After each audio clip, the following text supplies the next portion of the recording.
So the year is 2007, and the Subaru Outback BP9, the last of this generation, was born. So the BP9, it ran from 2003 to 2007. Now for this 2007 model, it had, of course, being the last one in that range, they had to add a few things here and there, though the shape remained predominantly the same across that 4-year cycle that it was there. Good thing about this car, it had an auto transmission, and this particular unit is the naturally aspirated EJ25 engine 3. So this car is just for your normal city running and occasional off-roading. And the question is, during that time, who used to buy this car?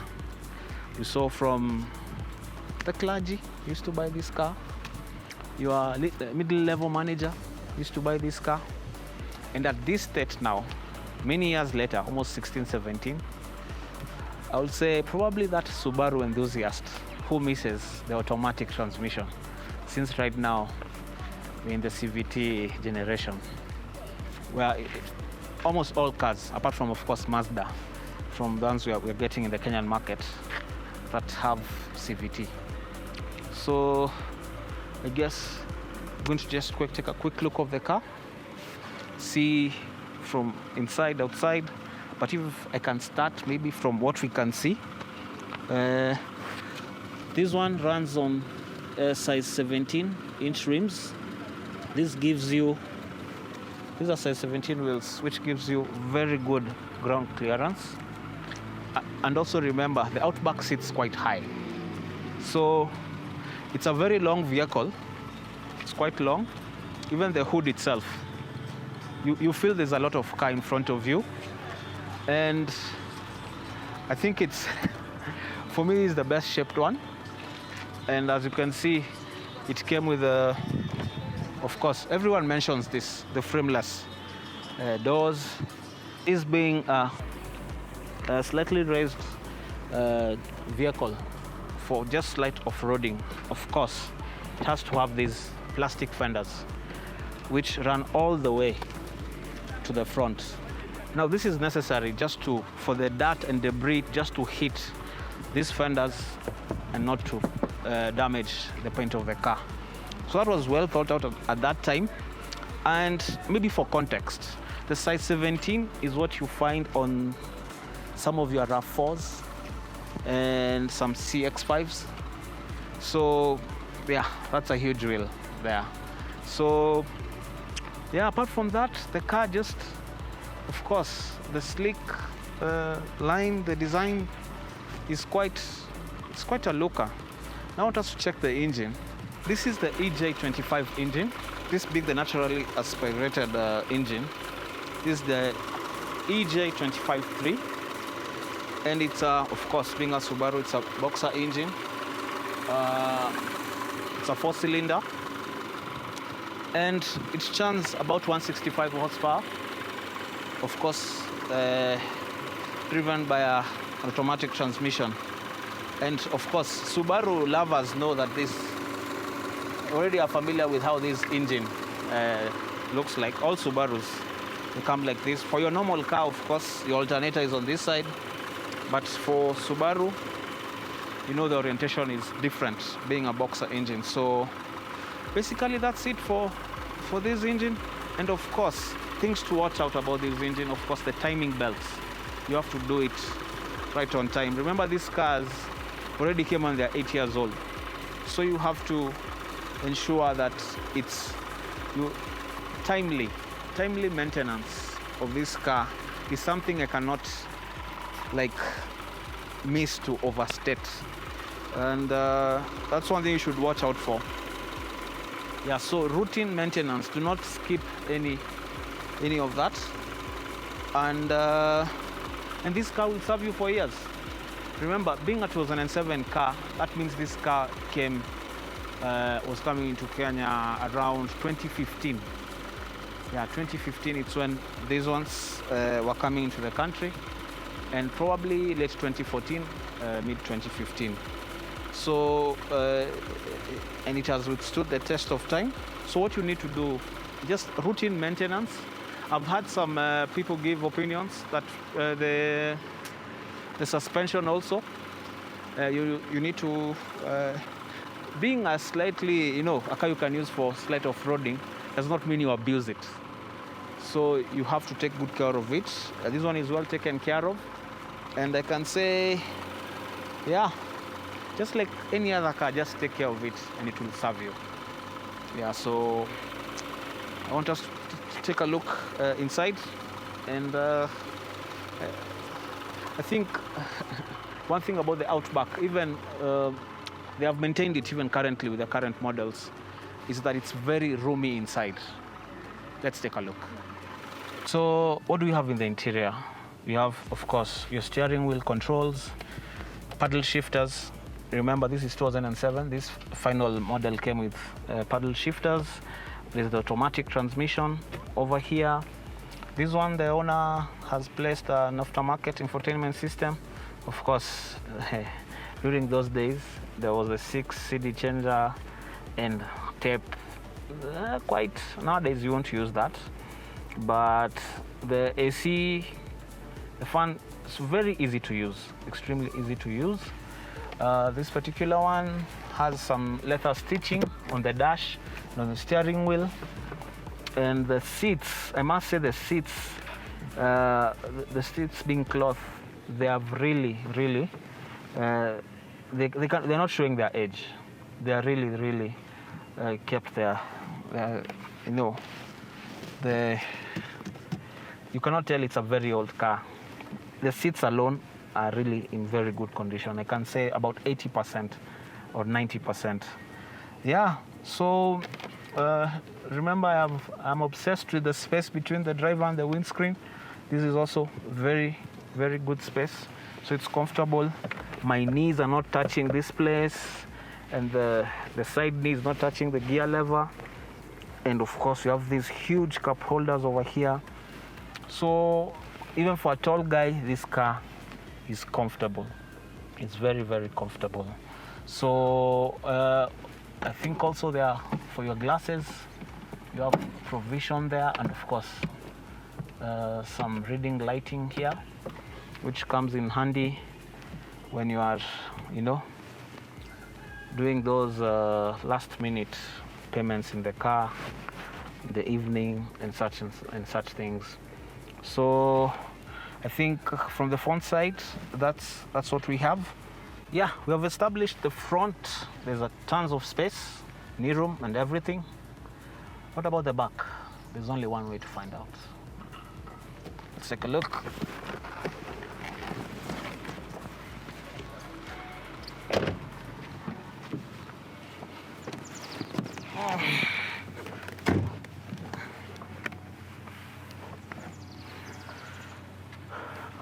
So at the back, we have tons of headroom. This is a lot of headroom. Knee room is there. Could do with a bit of more fit room below. And there's this space here. But yeah, it's a comfortable seat. There's ISOFIX here for your car seat, for the kids.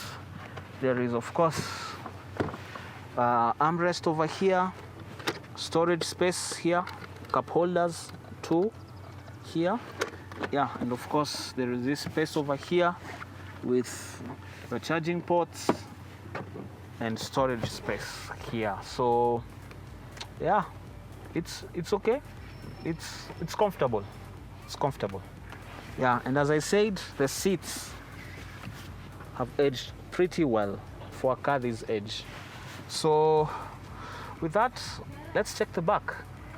I mean, this car, you'll be going with it for your long up-country trips. Can it carry your luggage? Let's check it out.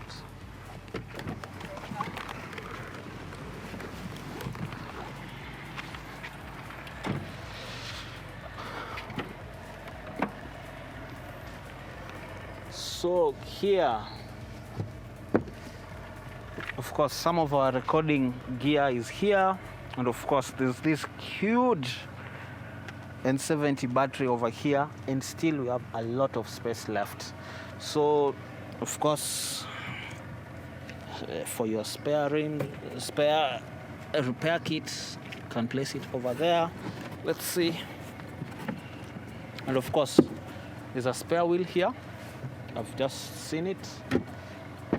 And yeah, unlike nowadays, I keep on repeating myself about how nowadays we have lost the all-important spare wheel in the car. So how does this Subaru Outback, this is a 2007 spec model year, but how does it drive? First of all, you must remember this particular BP9 was in production between 2003 2007. So this one was the last of that lineage. And so what are the things which were added? This one came with paddle shifters. Just like that's the most standout feature you see with this one. But it's still this is the non-turbo. It's a naturally aspirated one. So churning 165 horsepower. It's decent. Probably. Yeah. So the car is quite.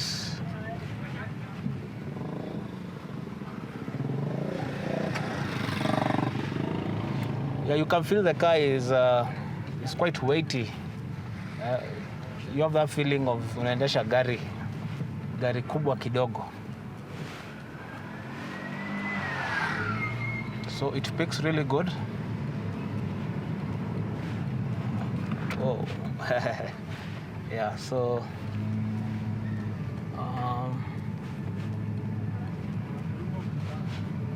one thing about this car also, it has so much space inside, and everything, all these clusters are actually pointed towards the driver, and this is purely a driver's car. But also there's tons of room, as I'll show you. There are tons of rooms at the room at the back.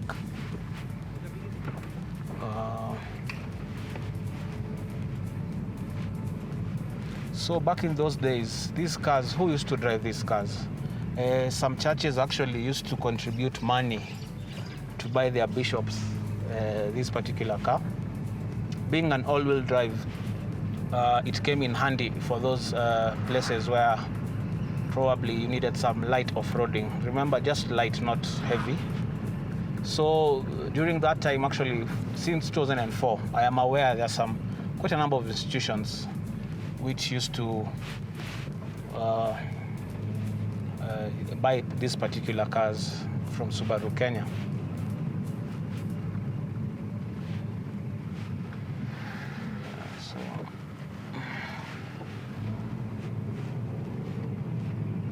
So the car drives pretty well. It's very planted. That's one thing you notice.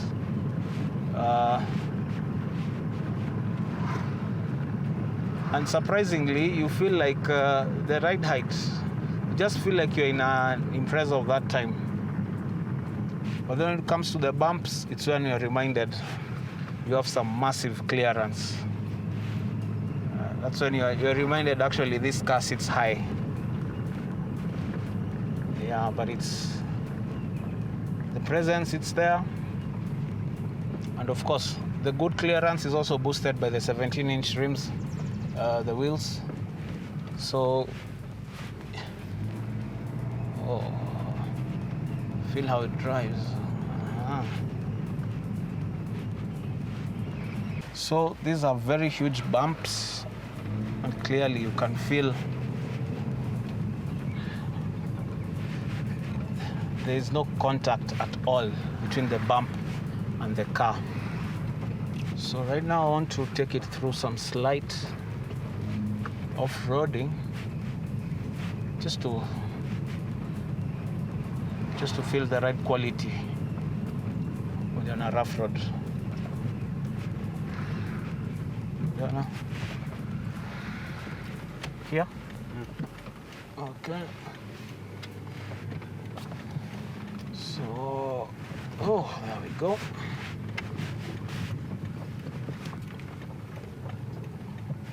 And so we are on some slight off-roading. Actually, here even you don't see with a car with a car which sits low. You always there's always that worry of the approach angle you have. This one, the ride height, it's so high that you don't have to worry about that. And it's not too bumpy on such a road. We're not being thrown everywhere. I don't know. My cameraman, can you feel any sort of bumpiness too much? Not too much. It's just a slight one. Oh. So this car, you can only get it. Actually, they have 2 units of this particular car. There's a 2004 spec and there's a 2007, which you have reviewed at Magari Safi. So there's the number of the description. Talk to Anto over there. He can hook you up with this car. It's reliable. You take care of it. City driving, it does about 9 kilometers to the liter. Highway speeds around 14. If you are light-footed, of course, if you are heavy-footed, it will give you a bit less. But definitely, this is a car which probably any Subaru Outback fan out there who would like that old automatic feel would like to own. So you can include this in your fleet. Or even a new Subaru owner, and you like the Outback. Now, Ufiki Bay with the latest one. This one is definitely a good buy. So see you on the next episode. We've got some amazing cars coming your way. And please continue to subscribe, because at Raise Manifest, it's all about our stories, but with cars being the preferred mode of transport. Thanks for watching.